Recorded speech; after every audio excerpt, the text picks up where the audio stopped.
अस्सलाम वालेकुम students, welcome to Arif Lankar classes.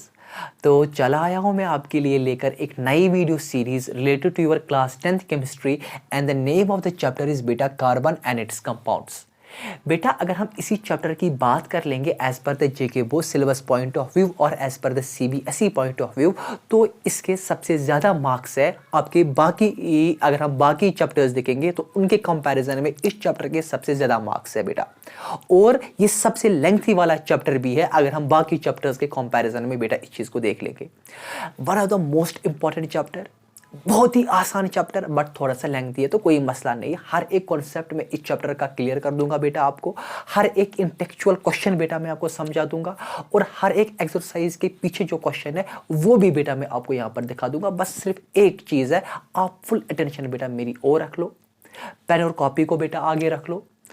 और बिफोर स्टार्टिंग दिस चैप्टर एक रिक्वेस्ट है आपसे, वो ये चीज़ है कि please do share and subscribe my YouTube channel Arif Langar classes and do share this video maximum with your friends so that they could also get the opportunity to study this beautiful chapter at their homes बेटा। सबसे पहले जो इस वाले lecture का जो मेरा motive है आपको आप तक ये बात पहुंचाने की बेटा, वो ये चीज़ है कि पहले मैं आपको ये फील कराना चाहता हूं कि ये जो chapter carbon and its compounds है ये केमिस्ट्री के किस ब्रांच में आता है। सर इसका क्या मतलब है कि केमिस्ट्री के किस ब्रांच में आता है? देखो बेटा, सपोज अगर हम अपने साइंस सब्जेक्ट की बात कर लेंगे, अच्छी तरीके से समझना मेरी बात। सपोज अगर हम अपने साइंस सब्जेक्ट की बात कर लेंगे तो इस साइंस सब्जेक्ट के 3 मेन ब्रांचेस है, और बाकी ब्रांचेस तो है, लेकिन इस साइंस सब्जेक्ट के मेन 3 ब्रांचेस है। सर एक तो हमको पता है कि एक तो फिजिक्स है, और दूसरी ब्रांच वो तो केमिस्ट्री है, और तीसरी ब्रांच वो तो बायोलॉजी है। ये आपके साइंस सब्जेक्ट की 3 मेन ब्रांचेस है, और फिर इन 3 ब्रांचेस की अलग कुछ सब ब्रांचेस है, ठीक। लेकिन ना तो मुझे यहाँ पर फिजिक्स की बात ही कर लेनी है और ना तो मुझे बायोलॉजी की बात ही कर लेनी है, क्योंकि अभी तक तो फिलहाल मुझे इतना पता है कि कार्बन एंड इट्स कंपाउंड्स जो है वो बेटा केमिस्ट्री के सब्जेक्ट में ही आ जाता है, इतना तो मुझे पता है। अब सवाल है कि इस केमिस्ट्री के किस सब ब्रांच में वो आ जाता है, वो मैं बेटा को यहाँ पर क्लियर कराना चाहता हूं कि जो आप ये पढ़ रहे हो ये chapter carbon and its compounds chemistry के किस वाले ब्रांच में आता है, क्योंकि केमिस्ट्री के फर्दर कुछ सब ब्रांचेस है। उनमें से जो 3 मेन सब ब्रांचेस है वो क्या क्या है वो मैं आपको बेटा बता दूंगा। बेटा एक है, उसको बता देते हैं हम फिजिकल केमिस्ट्री। क्या बता देते हैं बेटा? Physical chemistry. जो इसकी दूसरी ब्रांच है उसको बता देते हैं इनऑर्गेनिक केमिस्ट्री। क्या बता देते हैं बेटा? Inorganic chemistry. और जो बेटा इसकी तीसरी सब ब्रांच है उसको बता देते हैं ऑर्गेनिक केमिस्ट्री। क्या बता देते हैं बेटा? Organic chemistry. अब मेरा आपसे सवाल होगा, बेटा इन 3 सब ब्रांचेस में आपका कार्बन एंड इट्स कंपाउंड्स किस में लाई करता है? तो आपका जवाब आंसर होगा, सर क्या फालतू सवाल आप आंसर करते हो। सर अभी तक तो हमको ये पहले पता ही नहीं है कि फिजिकल केमिस्ट्री क्या है, सर हमको पता ही नहीं है इनऑर्गेनिक केमिस्ट्री क्या है, सर हमको पता ही नहीं है ऑर्गेनिक केमिस्ट्री क्या है। सर पहले आप हमको ये 3 चीजें समझाइए ना, सो दैट कि हम फिर उसके बाद किसी नतीजे पर पहुंच सकते हैं और बता सकते हैं कि carbon and its compounds in 3 branches में से किस ब्रांच में आता है। बेटा सब्र रख लो, कोई बात नहीं है, पहले आप इस चीज़ का स्क्रीनशॉट उठा लो, उसके बाद हम फिर तीनों पर बात कर लूँगा मैं कि ये क्या होता है, ये क्या होता है, ये क्या होता है, और उसके बाद आप फिर खुद ही आप गैस कर पाओगे कि कार्बन एंड इट्स कंपाउंड जो है वो केमिस्ट्री के इन 3 ब्रांचेस में किस ब्रांच में आ जाती है बेटा, ठीक है। So first of all you can take the screenshot of it.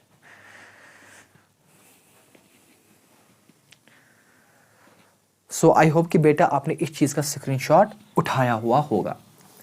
Now let me first of all, और ये याद रख लेना, ये 1 या 2 नंबर का सवाल भी आ सकता है आपके बोर्ड एग्जामिनेशंस में, ठीक है बेटा।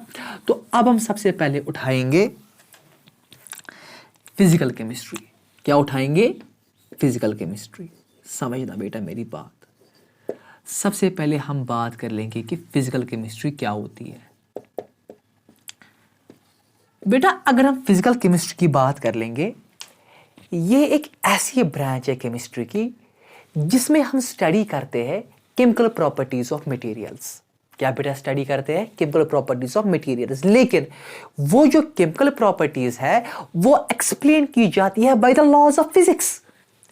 इसीलिए यहां पर ये वर्ड यूज किया गया है फिजिकल। और एक बार समझाऊंगा, फिजिकल केमिस्ट्री एक ऐसी ब्रांच है केमिस्ट्री की जहां पर हम स्टडी करते हैं chemical properties of the materials, लेकिन वो जो केमिकल प्रॉपर्टीज है वो एक्सप्लेन हो जाती है कैसे, वो एक्सप्लेन हम करते हैं by the laws of physics. और इंशाल्लाह जो आप क्लास 11th में भी पढ़ोगे, आप पढ़ोगे kinetic theory of the gases, आप पढ़ोगे आइडियल गैस इक्वेशन, आप पढ़ोगे Gay Lussac's law of the gases volumes. और वहां पर अब जब पढ़ोगे केमिकल प्रॉपर्टीज किसी भी मटेरियल की, आप वहां पर देख लोगे वो यूज करते हुए किसी भी केमिकल प्रॉपर्टी को आप देख लोगे, वहां पर आप देखोगे कि फिजिक्स के लॉज वहां पर अप्लाई हो जाते हैं। तो आपके लिए एक नोट भी थोड़ा सा लिख लूंगा इस फिजिकल केमिस्ट्री का यहां पर मैं। So it is that branch of chemistry, ये एक ऐसी ब्रांच है केमिस्ट्री की, it's that branch of chemistry that, या it is that branch of chemistry which deals with study। Clear आ रहा है? So it's that branch of chemistry which deals with study of chemical properties of materials, which deals with the study of chemical properties of materials। लेकिन but those chemical properties, लेकिन वो chemical property जो है are explained by laws of physics। लेकिन वो chemical property जो है वो एक्सप्लेन हो जाती है लॉज ऑफ द फिजिक्स से। So this is what is the physical chemistry, यानी एक ऐसी ब्रांच केमिस्ट्री की जो डील करती है किसके साथ, study of chemical properties. Sir किनकी केमिकल प्रॉपर्टीज, कुछ मटेरियल्स की केमिकल प्रॉपर्टीज, लेकिन बट दोज केमिकल प्रॉपर्टीज, वो जो केमिकल प्रॉपर्टीज है वो एक्सप्लेन होती है कैसे, by the laws of physics. So you can take the screenshot of this. Clear आ रहा है ना? शाबाश। आई होप कि बेटा आपने इस चीज का स्क्रीनशॉट उठाया हुआ होगा। So now let us shift to inorganic chemistry.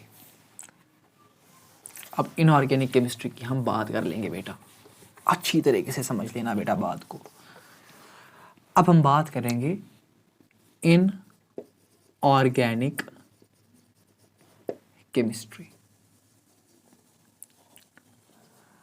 अगर हम बेटा इनऑर्गेनिक केमिस्ट्री की बात कर लेंगे तो ये एक ऐसी ब्रांच है बेटा केमिस्ट्री की जो डील करती है with the study of the inorganic compounds. किसके साथ बेटा डील करती है, with the study of inorganic compound. Sir अब हमारा एक सवाल है। हाँ बेटा क्या सवाल है? सर इनऑर्गेनिक कंपाउंड्स क्या होते हैं? हाँ बेटा मैं समझा दूंगा इनऑर्गेनिक कंपाउंड्स क्या होते हैं। बेटा इनऑर्गेनिक कंपाउंड्स एक ऐसे कंपाउंड्स होते हैं जिनमें generally, I use it here the word generally का मतलब आमतौर, कार्बन प्रेजेंट नहीं होता है।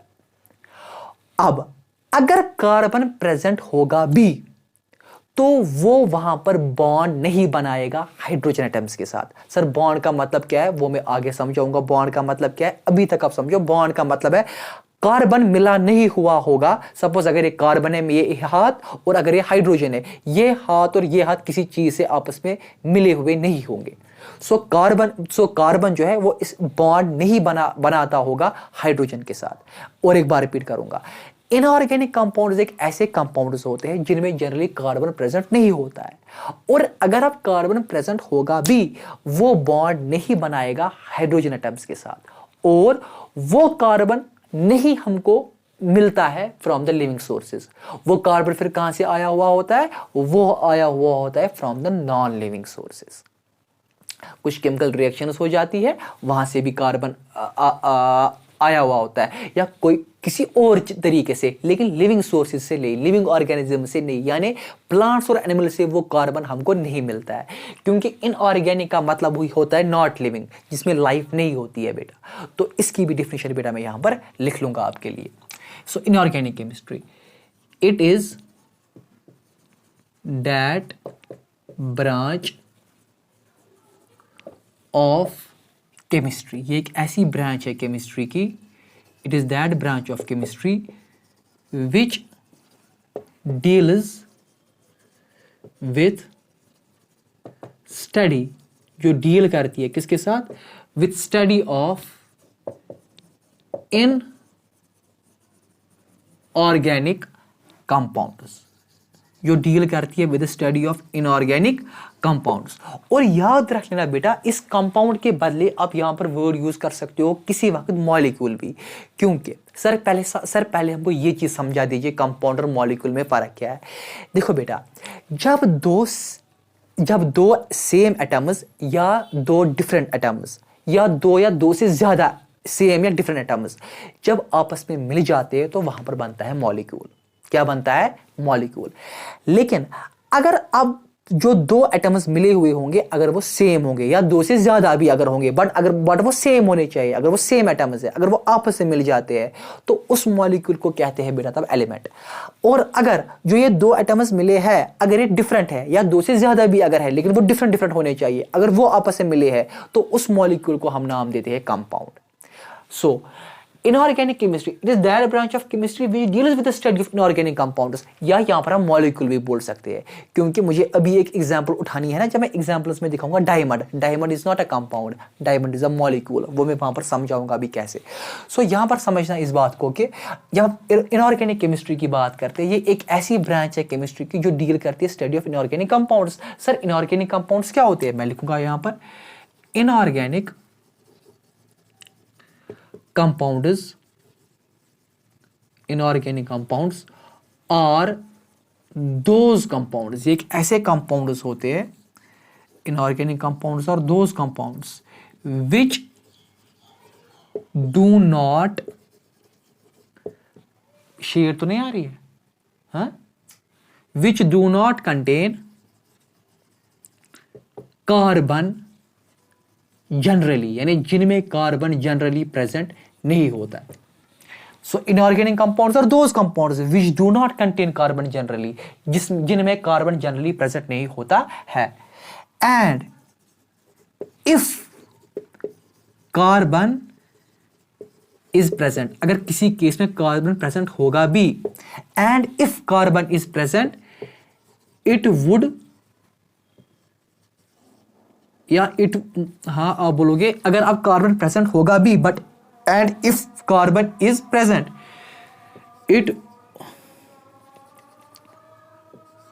It won't be bonded with hydrogen, it won't be bonded with hydrogen atoms, लेकिन हाइड्रोजन एटम्स के साथ ये बॉन्ड वहां पर नहीं बनाता होगा। It won't be bonded with the hydrogen atoms and this carbon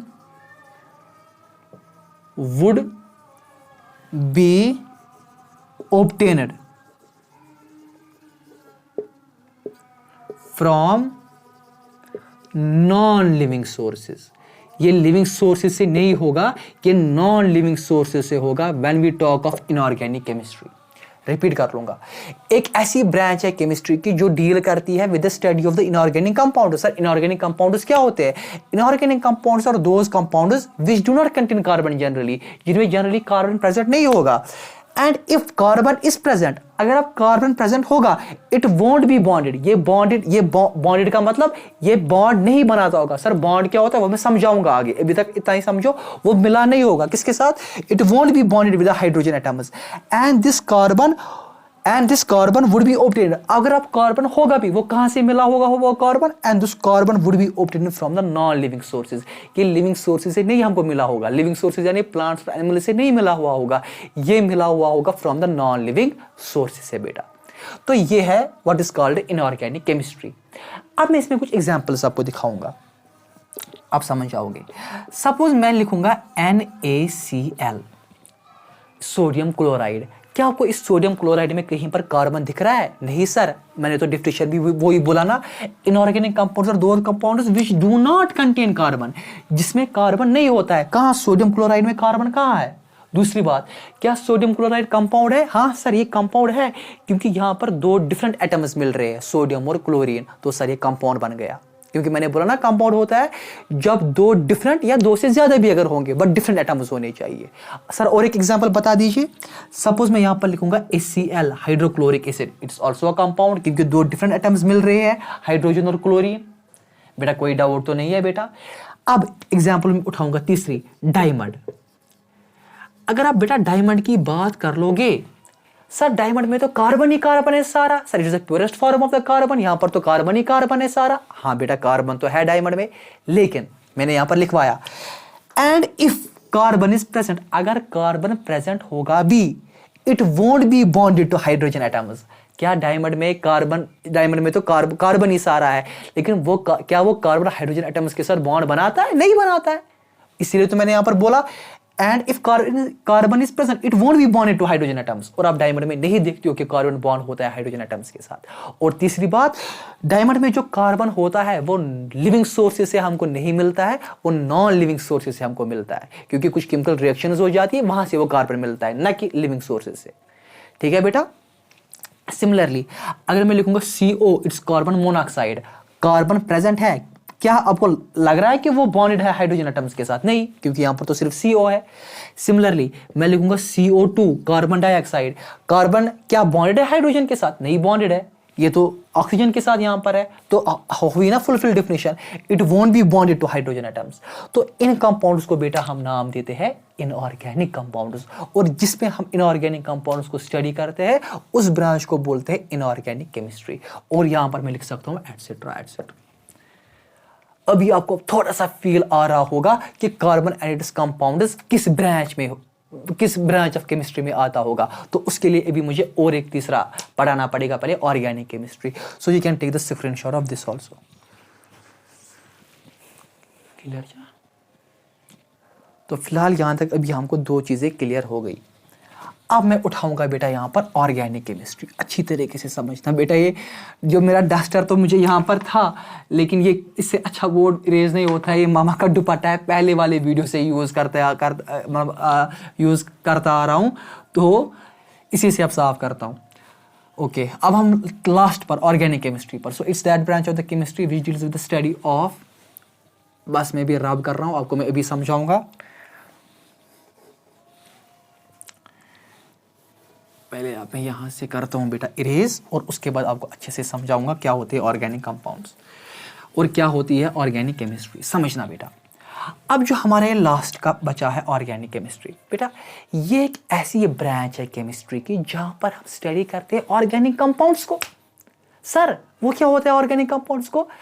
organic compounds एक ऐसे कंपाउंड्स होते हैं जिनमें जनरली यानी आमतौर पर वहां पर कार्बन प्रेजेंट होता है, और वो कार्बन जो होता है वो बॉन्ड होता है, यानी वो बॉन्ड बनाता है। किसके साथ बॉन्डेड होता है? हाइड्रोजन एटम्स के साथ। और तीसरी बात, वो जो हमारे पास वो कार्बन होता है वो मिलता है फ्रॉम द लिविंग सोर्सेज, चाहे वो प्लांट से हो चाहे वो एनिमल से हो। यह है बड़ी फर्क between the inorganic and the organic chemistry. यानी एक तो मेनली यहां पर कार्बन है ही, और वो कार्बन बॉन्ड भी बनाता है हाइड्रोजन के साथ। जब बॉन्ड बनाया हाइड्रोजन के साथ तो बन गया कंपाउंड वहां पर।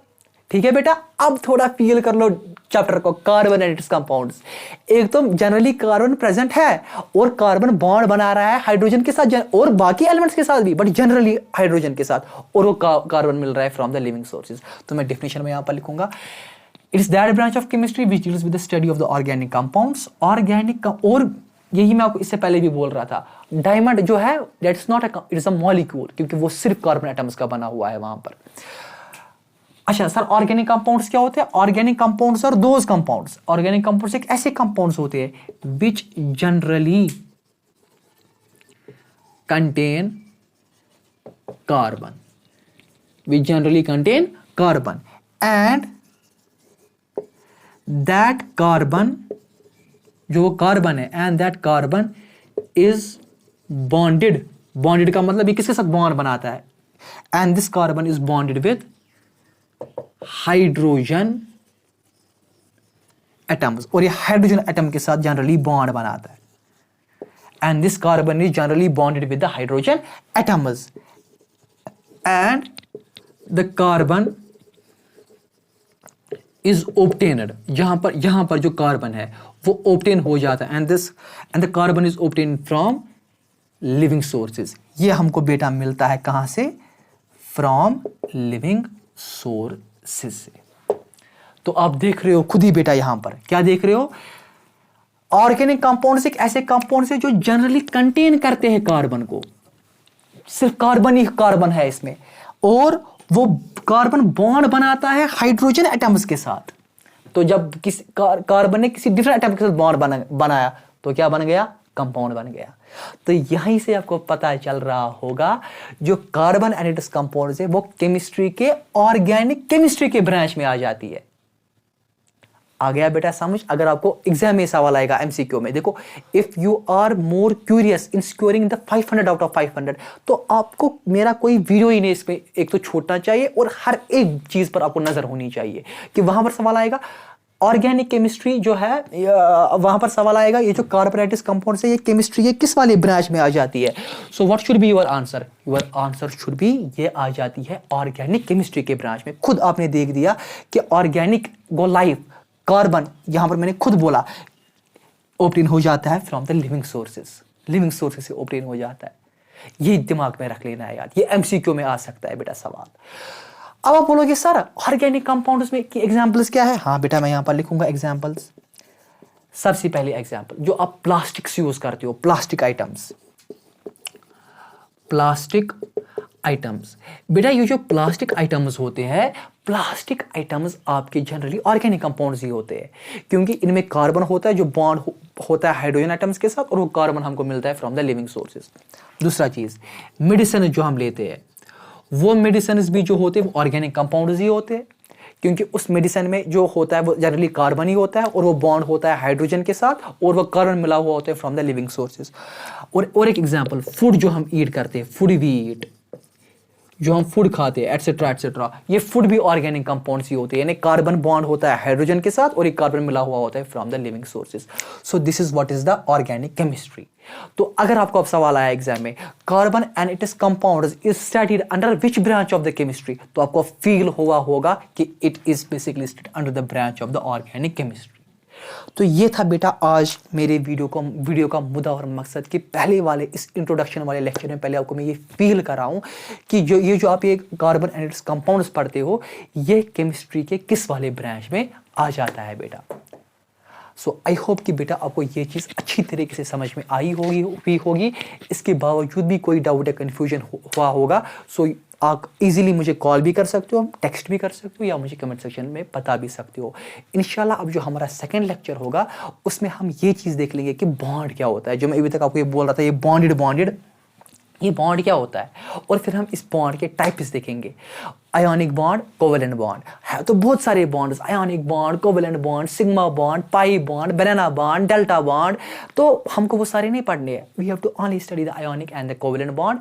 फिर हम ये देखेंगे कि क्या ये कार्बन जो सुपर हीरो हमारा है, क्या ये आयोनिक बॉन्ड बनाता है, क्या ये कोवेलेंट बॉन्ड बनाता है, वो हम इसके बाद वाले लेक्चर में देखेंगे। और उसमें हम ये भी देख लेंगे कि अगर 118 एलिमेंट्स हैं उनमें से क्यों हम बात करते हैं सिर्फ कार्बन की, या अगर कार्बन ग्रुप 14th में प्रेजेंट है वहां पर तो और सारे एलिमेंट्स हैं, कार्बन है, सिलिकॉन है, एंटीमनी है, टिन है, हम क्यों सिर्फ कार्बन की बात करते हैं बेटा वहां पर।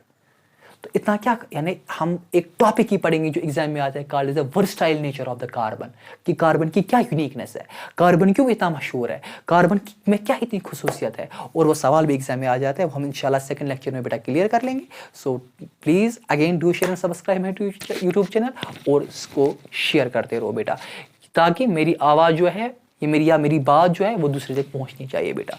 सो अस्सलाम वालेकुम।